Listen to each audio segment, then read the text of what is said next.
Chaque jour, Charles et Carole vous présentent la leçon de l'école du sabbat.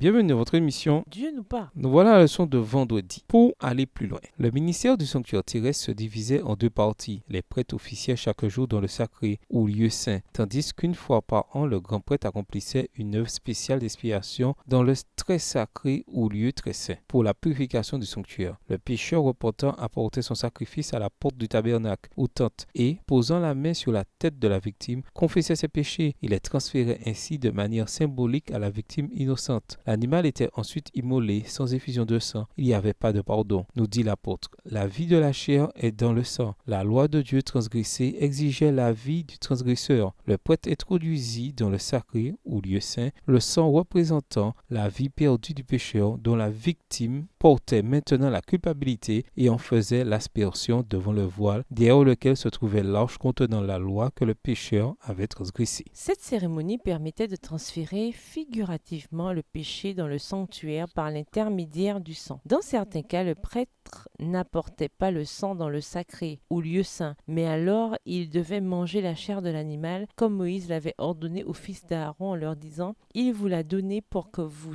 vous chargiez de la faute de la communauté ». L'une comme l'autre, ces deux cérémonies représentaient le transfert du péché du pécheur repentant au sanctuaire. Texte tiré du livre Le Grand Espoir à la page 418, livre écrit par Ellen G. White. Pensez à des promesses que vous avez faites et que vous n'avez pas tenues, malgré vos intentions sérieuses et sincères. Qu'avez-vous appris de cette expérience qui, peut-être, pourrait vous empêcher de refaire la même erreur? Une alliance est l'établissement légal d'une relation. Nous l'avons brisée avec Dieu, mais il est toujours fidèle à sa part de l'alliance, même quand nous ne le sommes pas. Comment cette compréhension de la bonté et de la fidélité de Dieu attire-t-elle les humains dans une relation plus proche avec lui et les aide ainsi à vivre comme ils le devraient? Repensez au nombre de fois où vous avez été infidèle à Dieu et aux promesses que nous avons sous la nouvelle alliance. Voir Luc 22, verset 20, Hébreux 8, verset 13, Hébreux 9, verset 15. Pourquoi est-il si important dans ce cas de comprendre le plan du salut et la promesse de pardon que nous avons grâce au sacrifice de Jésus dont le sang a scellé la nouvelle alliance? Au revoir.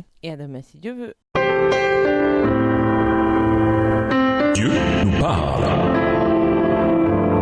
Chaque jour, Charles et Carole vous présentent la leçon de l'école du sabbat.